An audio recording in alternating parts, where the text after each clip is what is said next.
34가 들어갑니다. 철저히 순종하는 신앙. 애들 34페이지고요. 네, 우리 선생님들 교재는 96페이지입니다.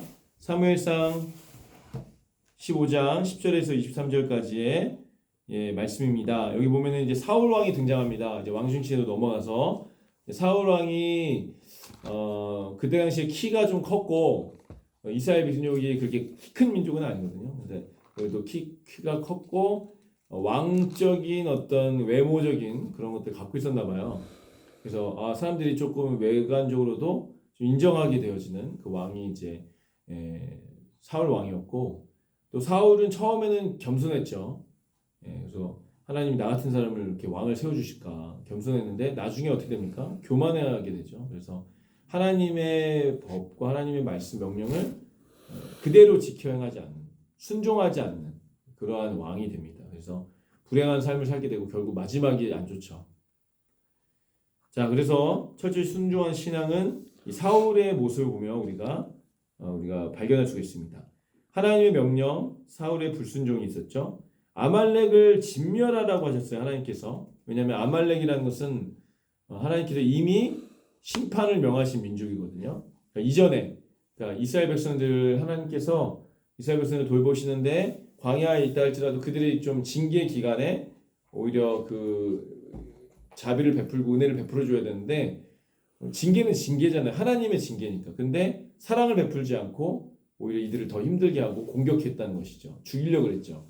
하나님께서 이 아말렉 족속들을 다 진멸하기를 원하셨고 심판을 명하셨어요. 그래서 이미 죄에 대한 심판이 이루어진 민족인데 다 죽이라고 하셨을 때 그것은 하나님의 심판인 거죠.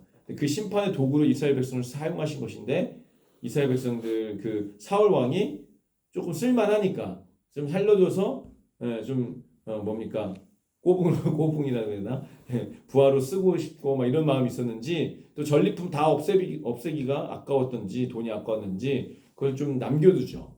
그리고 아말렉 아말렉 왕을 살려줍니다.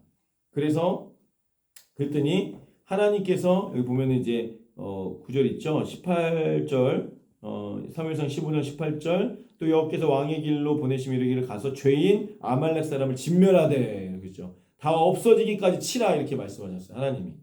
그럼 어떻게 해요? 다 없애버려야 되는 것인데 다 없애지 않고 어찌하여 왕이 여호와의 목소리를 청종하지 아니하고 탈취하기에만 급하여, 그렇죠. 탈취하고 있었다는 것입니다. 여호와께서 악하게 여기시는 일을 행하셨나이까. 탈취가 악한 게 아니라 불순종, 하나님 뜻대로 행하지 않은 것이 불순종이 악하다라는 것이죠. 그래서 여호와 하나님의 목소리를 청종하는 것이 얼마나 중요한지에 대해서 우리에게 설명해 주고 있습니다. 그래서 아말렉 왕을 아각을 끌고 나와서 사무엘이 처단해 버리죠. 왜? 하나님 뜻이었으니까. 결국 진멸해버리고, 그랬더니 이제 사무엘 유명한 이야기를 하죠. 22절에 있습니다. 자, 우리 부장 선생님께서 읽어주세요. 순종이 거기만 읽어주세요.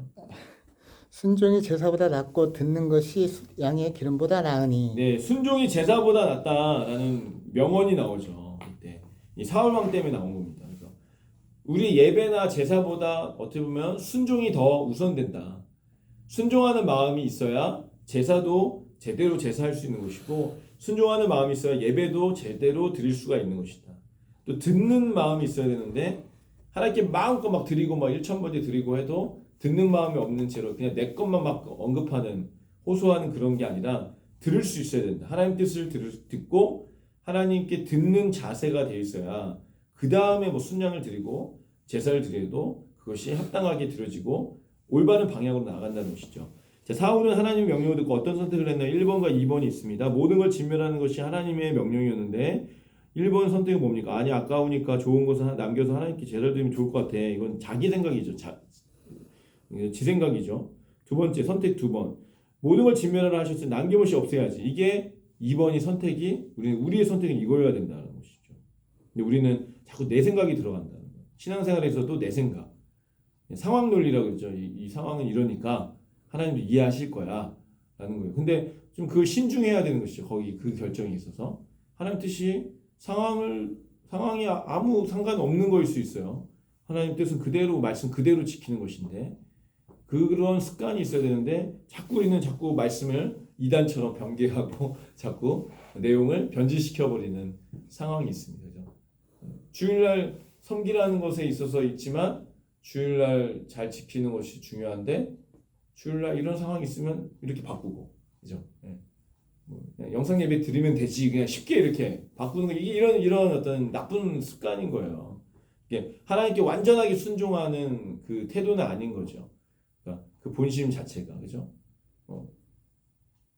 옛날 군대에서도 저도 한 주는 아예 교회를 안 보내더라고요. 그래가지고 예배를 못 드리잖아요. 예배를 드려야 되는데 어떻게 됩니까? 그냥 내무반에서 믿는 사람들 친구끼리 5명 정도 모여서 예배를 드렸어요. 그냥 우리끼리. 예배를 못 나가게 하니까 그럼 상황이 굴복해서 아예 안 나가도 되겠다 해서 그냥 못 나가게 했으니까 안 드리는 게 맞죠. 이렇게 우리가 그냥 해버리는 게 아니라 그때에도 예배하라는 하나님의 음성 그대로 그냥 그 상황을 내가 바꾸는 거죠. 상황을 내가 바꿔서라도 내가 하나님 말씀에 순종하는 것이 더 올바른 선택이 아닌가. 그게 진정한 순종이 아니겠는가 라는 생각을 하게 됩니다. 열매를 맺다 보겠습니다. 내가 하나님의 말씀에 철저하게 순종하지 못하는 이유는 뭘까요? 하나님의 말씀을 무시하거나 가벼이 여기면 그렇죠. 그리고 철저히 순종하는 것은 의심이 없을 때 가능합니다. 그래서 하나님의 말씀을 의심하지 말아야 됩니다. 변개하거나 자꾸 바꾸거나 내 상황에 맞춰서 바꿔내지 말자. 이건 굉장히 안 좋은 습관이고 우리의 신앙을 병들게 하는 습관이죠. 초기에 별거 아닌 것 같은 차이를 그냥 놓아두면 나중에 다른 결과를 낳을 수 있죠. 2%가 부족한 게 계속 쌓이다 보면 100%가 되고 200%가 됩니다. 100% 철저한 순종을 위한 좋은 방법에 대해서 적고 나눠보세요. 100% 순종하기 위해서는 어떤 게 좋을까요? 저는 마음의 여지를 두지 않는 것이 중요한 것 같아요. 마음에 어떤 틈이 있으면 자꾸 바꾸는 것 같아요. 그죠? 그러니까 온전한 마음, 온전한 믿음, 온전한 우리의 신앙의 태도가 있어야 이 순종도 온전해지는 거죠. 근데 그 온전한 마음이 없어가지고 조금 틈이 있는 거예요. 이 정도만 하고 뭐 이렇게 되면 이렇게 하지라고 하면 보세요. 예를 들면 주일날 뭐 사고 나거나 아프면 안 가지라는 마음이 있잖아요. 그러면 정말 안 오게 되는 일들이 있죠. 아플 때가 있거든요. 그러면 어떻게 될까요? 아파도 나는 죽기 살기로 가겠다.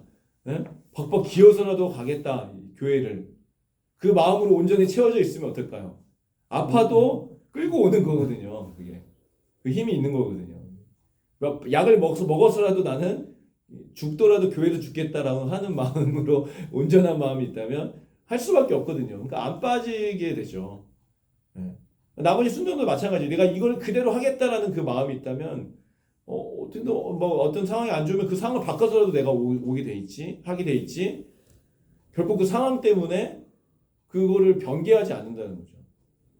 그러니까 이런 사실 이게 신앙인데 우리는 그 신앙의 색깔을 너무 쉽게 놓아버리고 내려놓는 경우들이 많지 않은가 라는 생각을 하게 됩니다. 요즘처럼 복잡한 상황들이 많기 때문에 그 상황에서도 내가 올바른 신앙관을 갖고 있고 실천을 갖고 있는 건 굉장히 중요한 우리의 도전 과제 같습니다.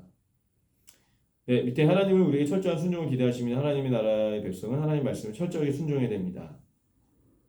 밑에 6일 동안 순종에 대한 해당 본문을 읽고 묵상한 중에 느낀 점을 기록해 봅시다. 주일에 모여 서로의 느낀 점을 함께 나눠봅시다.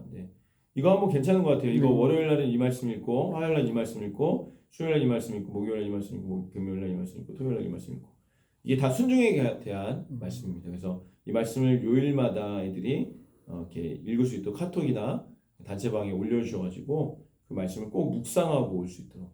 묵상은 가능하다면 2-3번은 꼭 읽을 수 있도록. 저희 큐티하는 방법을 그때 애들한테 알려줬잖아요. 아이들이 곧잘 하더라고요. 그러니까 자꾸 이제 한 번만 그냥 스킵하는 게 아니라 묵상으로 집중하여 정독으로 한 3번 내지 4번 정도는 읽을 수 있도록.